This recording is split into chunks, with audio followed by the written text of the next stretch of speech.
Hello everyone. Today I've got 3 absolutely amazing horror books for you guys to check out. These ones are just so good, man. Just so good.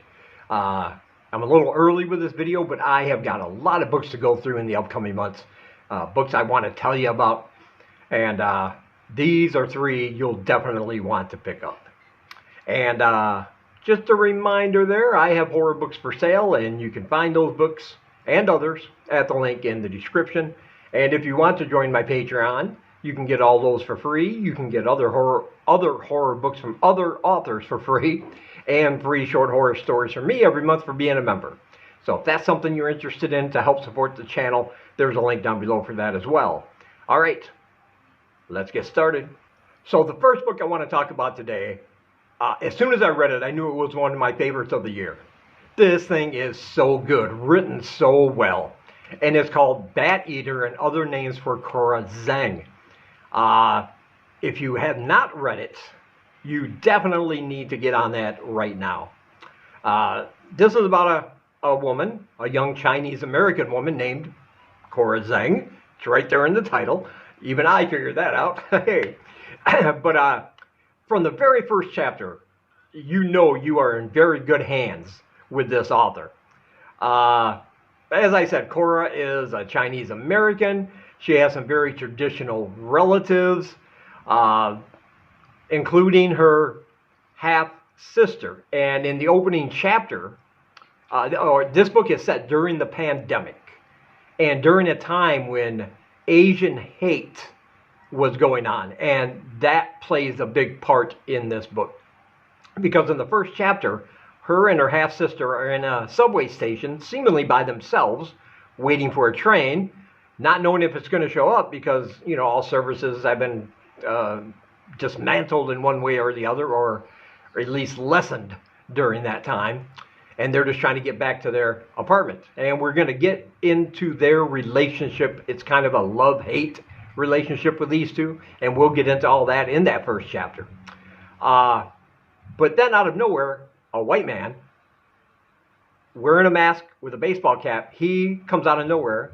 He yells at them, "Bat Eaters," and pushes Cora's half-sister off the track as the train's coming, and the train basically explodes her head. She gets right in the path of the train just at the right time. The train, her head's just gone, and it gets all over Cora. My friends, that's the first chapter. So you can imagine how the rest of this is going to play out. But Cora is a crime scene cleanup person. Her and 2 friends, they clean up crime scenes, and they begin to notice that the scenes they're cleaning up are horrific murders that have taken place, but all of them are from, all the victims are Asian. All of them are women. And at every scene, there's a bat somewhere involved. Sometimes the bat is in the walls. They've actually put live bats in the walls, whoever perpetrated this. Sometimes it's stuck in the victim's mouth, what's left of it. Sometimes it's stuck in their internal organs, which have now been on the outside, and a big gooey pile, and a bat is stuck in there. It has all this in common. And the police are not really doing anything about it because there's a lot of Asian hate. Everybody calls this the China virus, and so there's a lot of prejudice going on throughout this book during this time. But they begin to suspect that there's a serial killer targeting Asians, specifically Chinese, in this. It's in New York City. But the police are no help, so they decide to investigate themselves. But by doing so, they put themselves right as a target. Now they are going to be targeted by this serial killer. But that's not the only thing going on, my friends, no. Because this book delves into, like, you know, Americans, we have ghost stories. You have a certain idea of what a ghost is, a spirit. This comes from Chinese folklore. They're called hungry ghosts. And yeah, these things are absolutely terrifying. Like if you think American ghosts are scary, if you're one of those that, you know, that thinks it's scary, and they can be, these ones will absolutely is pants-wetting, terrifying. the description this author uses and how I can see it in my mind, it made me shiver, man. And one of these ghosts, Cora thinks, is the ghost of her half-sister. And it's very hungry. And there's going to be a lot of bloodshed. A lot of people are going to get horrifically killed by this ghost. But is it really her half-sister? Are there other hungry ghosts out there that are following her for some reason? Yeah, this book goes into all that. You got the serial killer. You got these horrific ghosts. You got this real-world Asian hate set during the pandemic.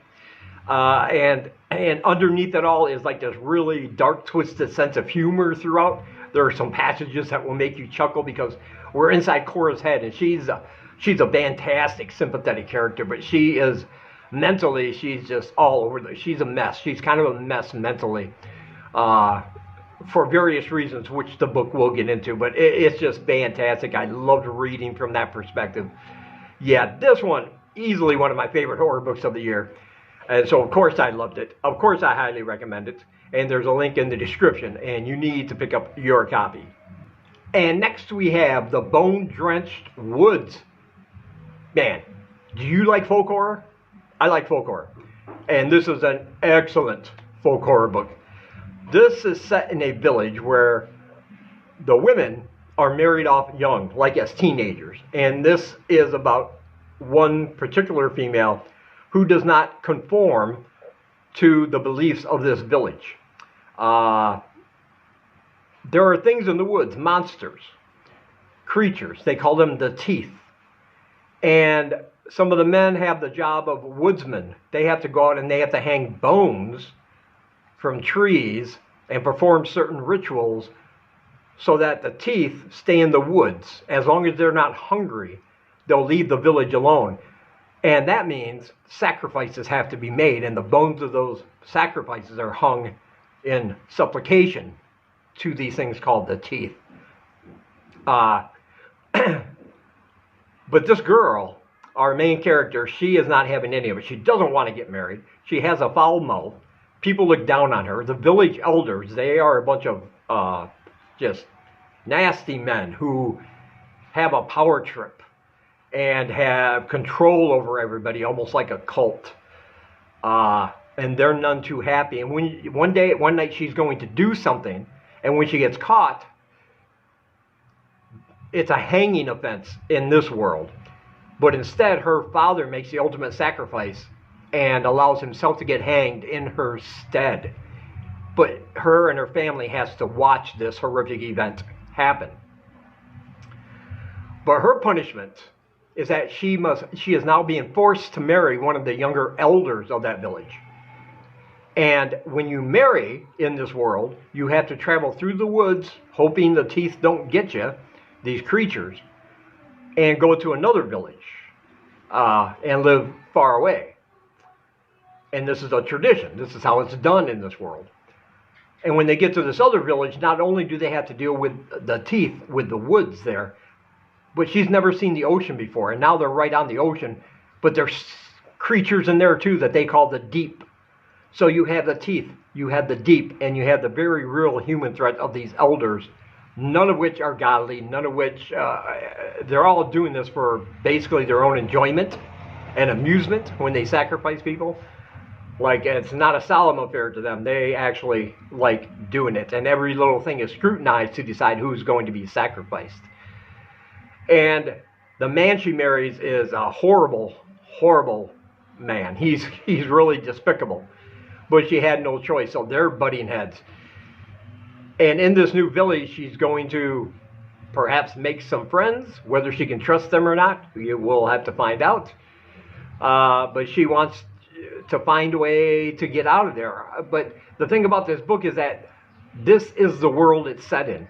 Like, we don't know anything above or beyond what those villages are. We just know they're there, and we know the monsters are very, very real. We know the traditions after a while and how they do things.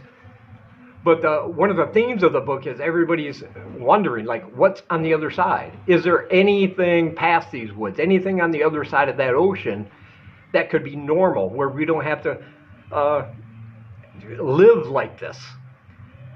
Now, we never find out, and that's what I like about it, because this is right there in that world, and we just have to accept it. We have to suspend our disbelief and realize that this is the world they live in. It's a bleak, dark, very frightening world, and the author did a great job of bringing all that atmospheric dread on every page.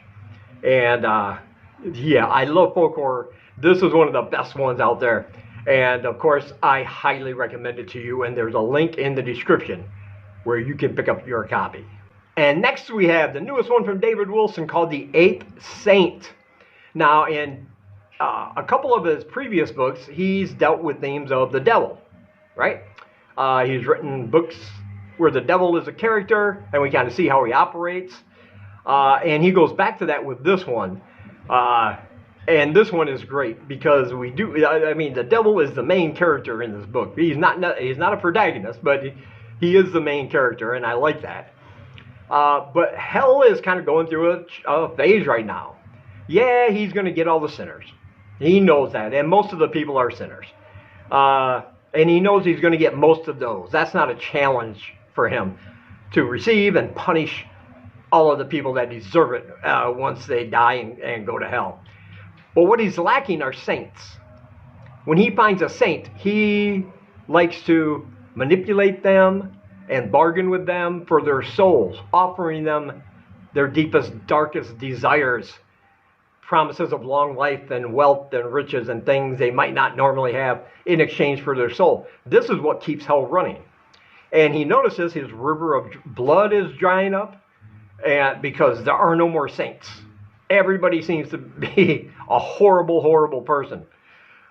And with the help of some of his demons, which are very hilarious and weird characters, very quirky characters in themselves, including an evil leprechaun-like character, a lizard-like demon that spends more time smoking his hookah pipe than anything else, and a female demon whose body is a playing card. Yeah, you'll have to read about that because this book is weird like that, wonderfully weird. But they do some research and find out there are 8 saints. 8 out of all the people on the earth. There's only 8 people they would consider saints. And Satan is going to go topside now to our earth, track these people down, and all he needs is one saintly soul. He needs to make a deal with one person, one of these saints, for their soul in exchange for whatever they want. And then when they get down there, his river of blood will be full again, and hell will be running smooth. But of course, just like in all the rest of these books that David writes, he's going to be met with obstacle after hilarious obstacle, because this is a horror comedy. I mean, the comedy is in there, but it's also soaked in blood and gore. You know, scenes of torture in hell, and some of the things topside, which is just as bad, you know.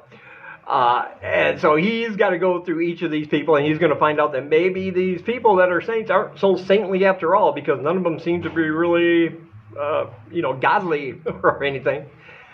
And, yeah, they try to make deals with him. His plans get interrupted. Things go hilariously and bloodily wrong most of the time until he finds that 8th saint.